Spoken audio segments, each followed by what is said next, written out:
Ben bonjour, aujourd'hui je vais parler de comment gérer le graveyard. C'est sûr et certain, dans Commander, le graveyard est souvent l'extension de la main. Fait que je veux pas, il va tout le temps avoir des cartes dans le graveyard qui vont avoir rapport au game plan des joueurs. C'est sûr et certain qu'il va y avoir au moins une, deux cartes dans le deck du jeu qui va avoir affaire à son graveyard. Mais en même temps, il y a des decks complètement dédiés au graveyard, puis il y a beaucoup de Commander dédiés à ça. Donc on peut regarder pour des solutions par rapport à ça. On veut quelque chose qui soit versatile. Fait quelque chose qui ne va pas juste faire exiler un graveyard. Puis dans le pire des cas, on regarde aussi quelque chose de cantrip. Fait qu'il va piger une carte après tu l'as utilisé. Donc on va commencer par Steal. J'appelle cette catégorie-là, c'est simple. Tu vas voler les créatures des adversaires d'un graveyard. Il y a beaucoup des anciens effets dans Magic qui va juste prendre d'un graveyard puis mettre sur ton battlefield puis s'en fout un peu. C'est quoi? Ça vient d'où puis tout. C'est pas l'idéal dans beaucoup de decks, mais si vous dire toi-même tu es un réanimateur, c'est relativement intéressant parce que ça permet de juste retirer ça du graveyard. Le Shaman Trend, c'est une carte particulière, j'en ai déjà parlé. Puis cette carte-là va pas permettre vraiment que tu joues du graveyard, mais va permettre au moins que tu puisses jouer leur flashback ou des affaires de main qui peut être, ma foi, désagréable. Pour ça, on va passer à des Shuffle Effect. Chronal Plating n'est pas le meilleur effet du monde. Ce n'est qu'un exemple en tant que tel, mais ça prouve en plus qu'il va shuffle, la librairie et piger une carte. Fait que c'est pas nécessairement un effet perdu, mais il y a des solutions diverses. Comme par exemple Commit Memory dans un deck bleu, ça permet de 1 avoir un counter spell très intéressant, parce que counter per spell, il faut juste le mettre à quelque part.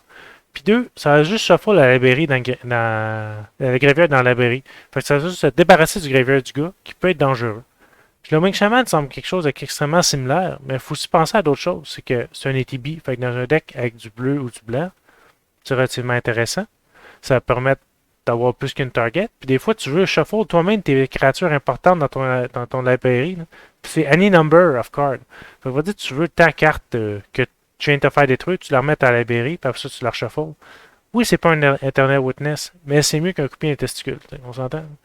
Fait que c'est un effet qui peut avoir une synergie avec ton deck, mais qui n'est pas nécessairement mauvais en général. C'est sûr certain que ça va être utile. Alors ça, les affaires de prévenir de jouer des graveyards. De fait, de targeter des graveyards. Fait contre les réanimateurs et des affaires de ce monde.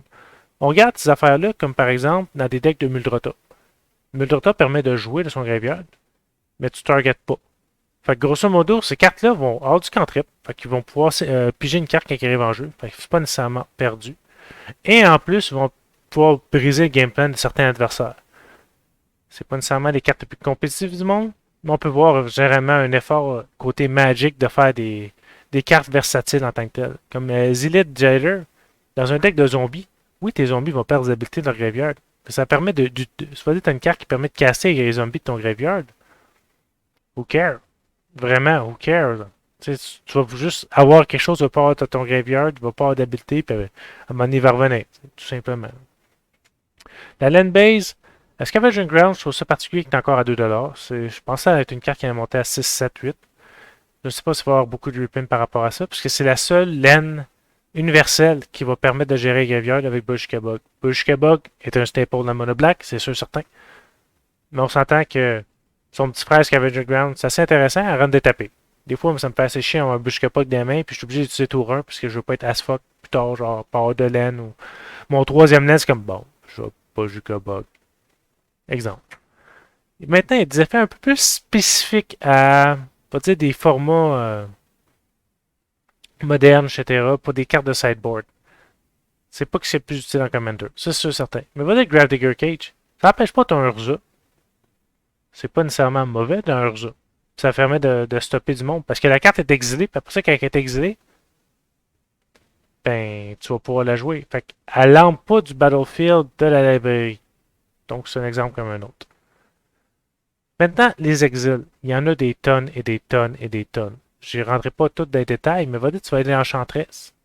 Agent of Erebus. Tu veux du ramp, des Threat Shaman à tes petits fetchlands.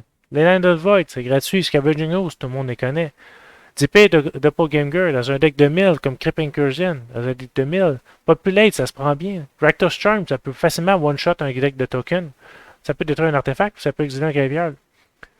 Fait que vraiment, il y a beaucoup de façons de gérer les graveyards dans Commander qui sont pas nécessairement mauvais. Comme par exemple, Timaret, il n'y a pas beaucoup d'effets dans le black qui va faire gagner de la vie en quantité industrielle. Ça va permettre d'utiliser ton restant de mana, puis piger une carte. Pas piger une carte, puis gagner de la vie. Planar Void semble complètement mauvais, mais il n'y a pas beaucoup de cartes qui sont intéressantes à jouer à 1 en Commander en tant que tel. Il va falloir que tu aies une accélération avec un Soul Ring, exemple.